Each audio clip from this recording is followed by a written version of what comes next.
Você já se pegou fazendo essa pergunta? Será que eu devo comprar um imóvel? Eu aposto que sim, né? Ou então se você deve alugar ou continuar alugando? De um lado, tem gente dizendo que alugar é jogar dinheiro fora. Do outro lado, falam que imóvel não é investimento, é só um passivo caro. Eu tô desse lado porque eu provo que imóvel não é investimento. E claro, no meio disso tudo está você, tentando decidir entre o que faz sentido para o seu coração. O que faz sentido, na verdade, é o bolso. Se você está vivendo esse dilema agora, esse vídeo é para você. Olha só o que os dados dizem. Segundo o Datafolha, 9 em cada 10 brasileiros que ainda não têm imóvel querem ter. Entre jovens, esse número é quase unânime. Ou seja, o sonho da casa própria ele continua ali vivo, pulsante, latente na maioria da população. Mas a realidade financeira de muita gente está empurrando essa galera para um sonho cada vez mais longe. Juros altos, imóveis valorizando acima da inflação, score de crédito cada vez mais baixo, renda cada vez mais curta, e aí surge sempre a dúvida: comprar ou continuar alugando? Porque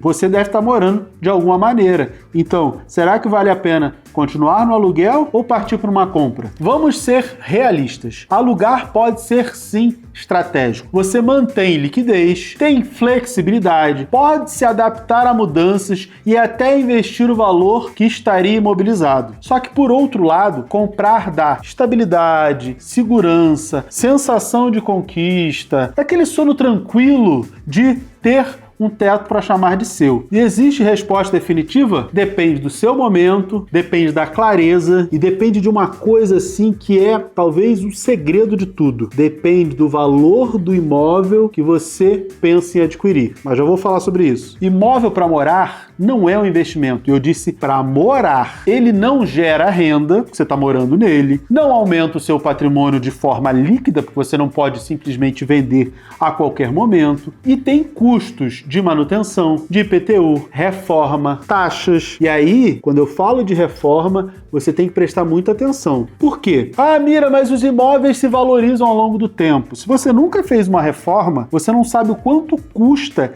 manter essa valorização dos imóveis ao longo do tempo. Por quê? Daqui a 10 anos, você acha que o imóvel vai valer a mesma coisa? Ah, vai valer mais. Não, provavelmente não, porque esse imóvel ele vai se deteriorar daqui a 20, 30 anos. Todo aquele material, tudo velho, aquele azulejo azul, se você pegar imóveis antigos hoje, azulejo azul, rosa, para que ele mantenha valor e ainda se valorize, você precisa fazer o que a gente chama de retrofit. Você precisa reformar. Ele tende sim a se valorizar, mas é um custo alto. Isso você tem que guardar na sua cabeça, porque faz parte da manutenção de um imóvel. E não tem nenhum problema, mas você tem que estar consciente dessa necessidade. E quando eu falo tudo isso, significa que você não deve escolher o imóvel, deve ficar no aluguel. Não, é que você não deve escolher por impulso. Você precisa fazer uma escolha consciente, não por pressão social, mas por alinhamento com o que você quer de fato construir. E claro, a grande virada de chave para tudo isso se chama planejamento. Antes de você decidir, você tem que se perguntar qual percentual da sua renda hoje você pode comprometer. Você tem reserva de emergência? Sabe onde quer morar pelos próximos anos? Imóvel é alguma coisa que você vai fazer para o médio e longo prazo. Não é algo para, não, esse mês, esse ano eu quero morar aqui, o outro ano eu quero morar lá. O apartamento que eu moro hoje, eu comprei, e aí falar, Mira, mas você comprou? Claro, eu faço trade, né? Eu pego no momento em que as pessoas estão desesperadas, querendo vender, eu compro barato, moro, e aí depois eu vendo. Só que para você ter uma ideia, eu comprei o imóvel, ele ficou em reforma uns 8 meses, e aí depois eu consegui morar nele, e aí eu moro já uns 2 anos mais ou menos, e já penso em vender daqui a algum tempo para ir para de repente outro melhor, morar de aluguel. Só que você tem um tempo, e aí é interessante que você pense em ficar alguns anos pelo menos no imóvel se você pensa em comprar. E claro, existem outros custos associados à moradia, como condomínio, a manutenção, transporte, dependendo do lugar que você vai morar. E todas essas respostas, elas podem mudar o jogo. Comprar com pressa pode se tornar um fardo. Comprar com consciência, isso pode se tornar liberdade.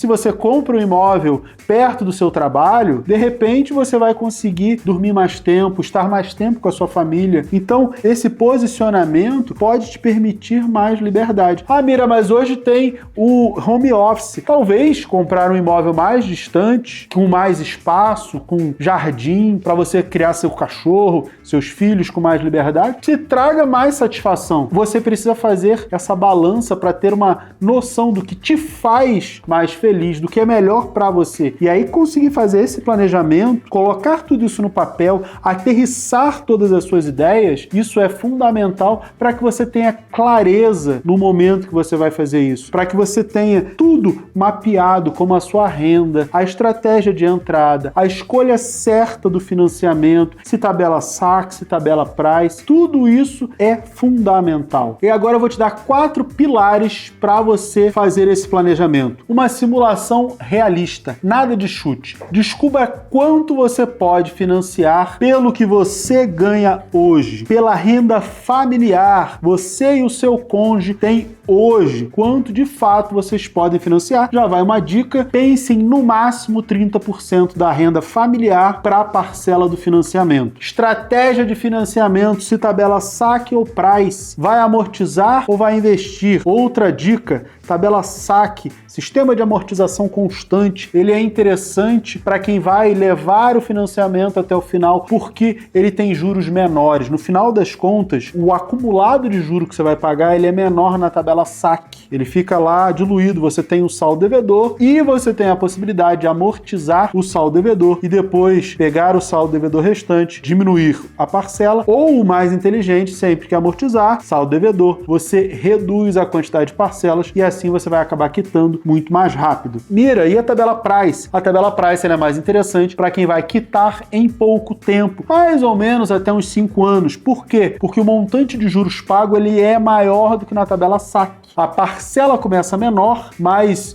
ela não diminui como acontece na tabela saque, começa maior e vai diminuindo, então você acaba pagando uma quantidade de juros maiores. Se você vai quitar esse financiamento em um curto espaço de tempo, como você começa pagando menos na tabela price, ela é mais interessante para quem pensa em quitar num curto espaço de tempo. Como é que você faz essa quitação? Você paga a parcela do mês e a última, ou 2, 3 últimas, porque quando você faz uma antecipação de parcela, você não paga juros dessa parcela. Então, essa é a melhor estratégia. Sempre vai pagando as últimas se for tabela price. Se for tabela saque, você vai abatendo o saldo devedor e reduzindo o tempo de financiamento. Mira, e se é melhor investir do que tudo isso? Aí você tem que comparar se os investimentos estão te dando um retorno, uma taxa muito maior do que a taxa que você paga no financiamento. Eu só fiquei com uma dúvida, aproveitar que a gente parou aqui. Então, você estava falando do price, compensa você pagar a primeira e a última, porque ela vai reduzir a taxa de juros. No saque, ela não tem redução da taxa de juros, né? Mesmo Não é taxa de juros, é um montante de juros pago. Ah, mas não tem redução de juros. Se eu antecipar para as últimas, eu não pago só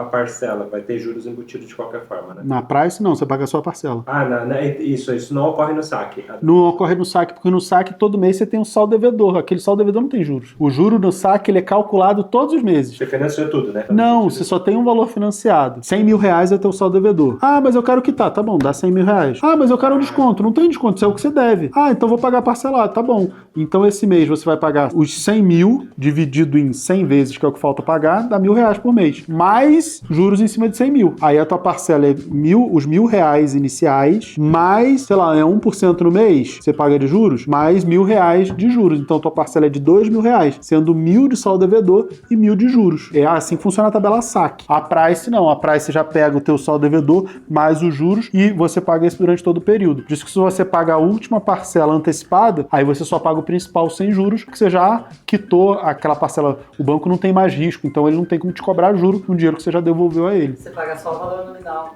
da parcela. Paga só o principal, na tabela saque só o principal. Quando você antecipa, na tabela price. Já na tabela saque, você todo mês tem o saldo devedor. Ah, eu quero quitar com desconto. Não tem desconto, aquilo é o saldo devedor, aquilo é o que você deve pro banco. Porque você financiou aquilo ali. O banco vai te cobrar aquilo ali mais juros todos os meses. Se você pagar tudo de uma vez, o banco só vai te cobrar aquilo ali, não vai ter juro para cobrar, entendeu? Pilar 3, programas subsidiados como Minha Casa Minha Vida. Se você não sabe, em 2025, mais de 60% desses contratos vieram de jovens. O Minha Casa Minha Vida ou outros programas estaduais, eles são uma verdadeira pérola para quem deseja pensar em imóvel, deseja ter um imóvel, por quê? Não vale a pena a comparação entre comprar e alugar quando eu falo de Minha Casa Minha Vida ou programa subsidiado. É tão óbvio, é tão necessário que você não tem o que pensar, você compra financiado pelo Minha Casa Minha Vida. Por quê? Porque é tão barato, o juro é tão mais baixo que você não tem opção, você não tem o que fazer. E ainda tem mais, o aluguel, quando a gente está falando de imóveis 300, 400, 200, 500 mil, ele é mais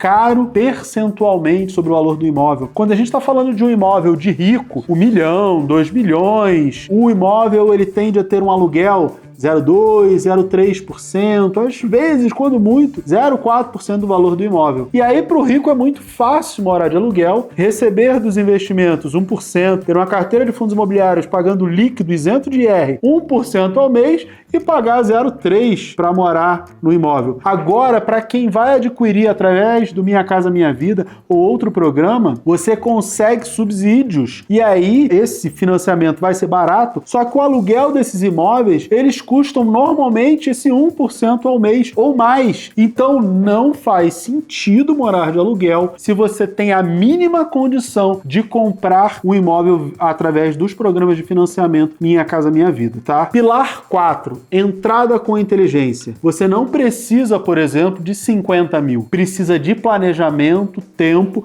e, mais do que tudo isso, prioridade. Porque se esse imóvel não for uma prioridade para você, se ter a sua casa própria, se ter as suas coisas, se isso não for uma prioridade para você, você não vai juntar o dinheiro, você não vai deixar de ir no shopping e comprar uma blusinha que você não precisa, você não vai vender coisas que você tem em casa que você não precisa para fazer uma renda extra, para juntar aquilo que é necessário para você dar de entrada no seu imóvel. Se você estiver financiando Minha Casa Minha Vida ou alguma coisa assim parecida, você não precisa de um dinheiro tão grande. Você pode ter um valor, acumular talvez 10, 15 mil reais, já seja suficiente para você dar essa entrada. E uma outra coisa, que eu falei dos 50 mil de entrada, lembre-se que no financiamento pelo sistema habitacional você consegue usar o FGTS. Então, o seu FGTS também serve como entrada ou para você amortizar o financiamento ao longo do financiamento. Use esse instrumento porque ele não rende quase nada lá no FGTS, mas pode permitir, inclusive, ele pode permitir conquistar a casa própria, inclusive ele não rende quase nada, para ter um subsídio, para ajudar a subsidiar financiamento imobiliário. Uma coisa está ligada à outra, então use esse benefício a seu favor. E aí, eu vou te dar uma outra dica bônus. Existe no Brasil, hoje, como a gente tem uma taxa de juros muito alta e uma situação econômica apertada para algumas pessoas, existem muitos imóveis de leilão. E alguns imóveis de leilão aceitam só 5% de entrada e o resto financiado, principalmente os feitos pelos bancos. Aí tem Caixa, Santander, Bradesco, Itaú, Banco do Brasil. Os grandes bancos geralmente têm muitos imóveis em leilão e você consegue financiar. Qual a vantagem? E aí, essa é uma possibilidade para quem não consegue o Minha Casa Minha Vida, mas se você compra um imóvel no leilão que custa menos do que um valor normal, imagina que ele tem 50% de desconto, 40% de desconto. Você não está financiando, por exemplo, 500 mil. Se ele tiver 50% de desconto, você está financiando 250 mil. Por mais que a taxa de juros seja um pouco mais alta do que o Minha Casa Minha Vida, a sua parcela ainda vai ser menor do que se você estivesse financiando o valor original. Então,